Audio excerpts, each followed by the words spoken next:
पिछले 1.5 घंटे हमने जो प्रादेशिक दृश्य है, प्रादेशिक नज़ारा है और उसका असर राष्ट्रीय सुरक्षा पर कैसे पड़ता है, इसके बारे में बहस की। हमारे सामने 3 वक्ताओं ने अपने विचार व्यक्त किए। इसमें कोई शक नहीं है कि ये विषय इतना विस्तृत है कि सिर्फ 15 या 20 मिनट में उसको न्याय देना ये कोई आसान बात नहीं है। लेकिन फिर भी बहुत कुछ पॉइंट्स आपके सामने रखे गए हैं। ये हमने समझना चाहिए कि ये कोई यहाँ से हम कुछ निर्णय लेकर अभी नहीं जा सकते हैं और 2 दिन है और इसका सब पर विचार करने के लिए समय मिल जाएगा। आज सबसे पहले हमें जनरल कटवाल साहब ने जो जिक्र किया वो सच ही बड़ा रोमांचकारी था। General Katwal is a general who has really fought an insurgency.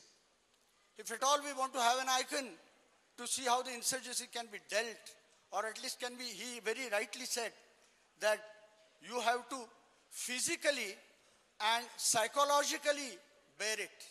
And he is a person who was born it that way. It was really astounding to know that come 28th, Mr. Prachand has threatened that they will capture Kathmandu. It will be a very major event if it occurs. I'm sure it won't.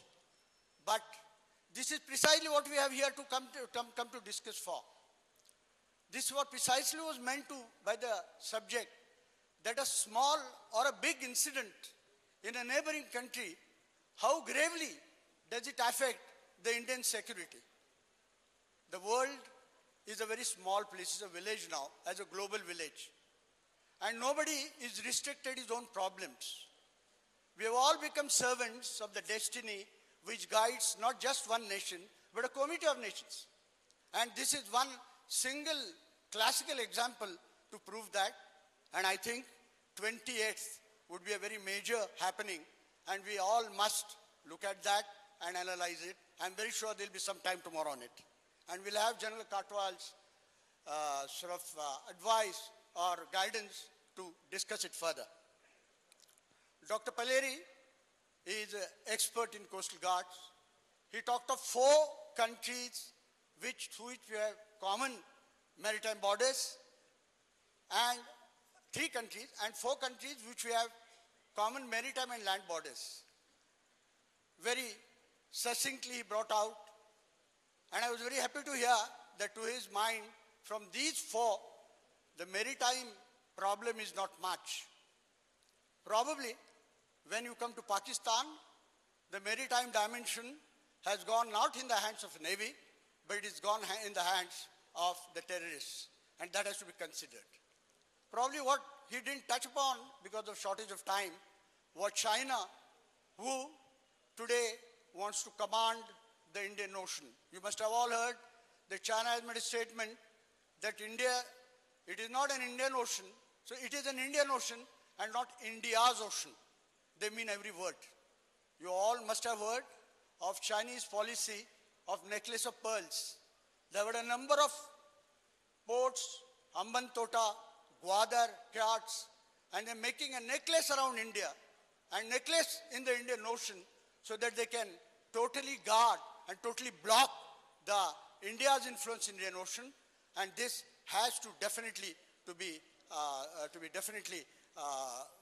resisted with all our force, not only strategically but very, very psychologically.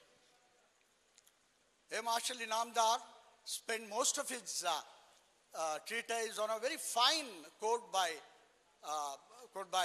Kautilya to Chandragupta, by Chanakya to Chandragupta, and he very rightly said, the last one, he told Chanakya tells Chandragupta that if the borders of Magadha are secure, the residents of Magadha will have a quiet sleep.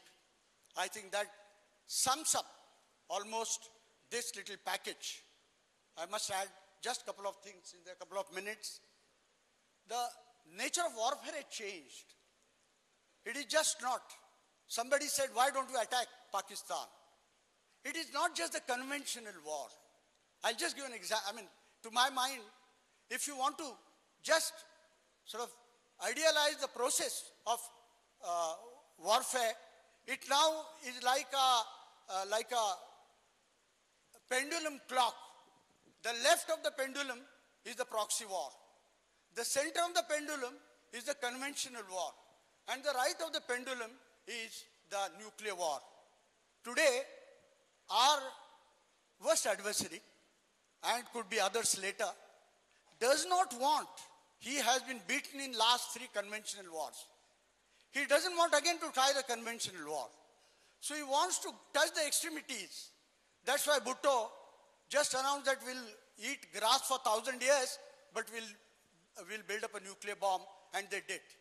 And on the other side, they went to the proxy war, a war which is putting a gun on somebody else's shoulder, really getting into the discontented portion of your country, and Pakistan is doing very well.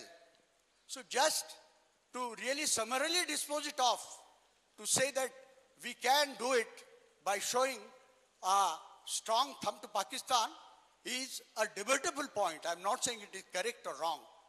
The entire idea of warfare has changed, and this entire effect of the regional scenario has to affect the national security. I'm very sure for the next 2 days, we'll debate in detail on these aspects.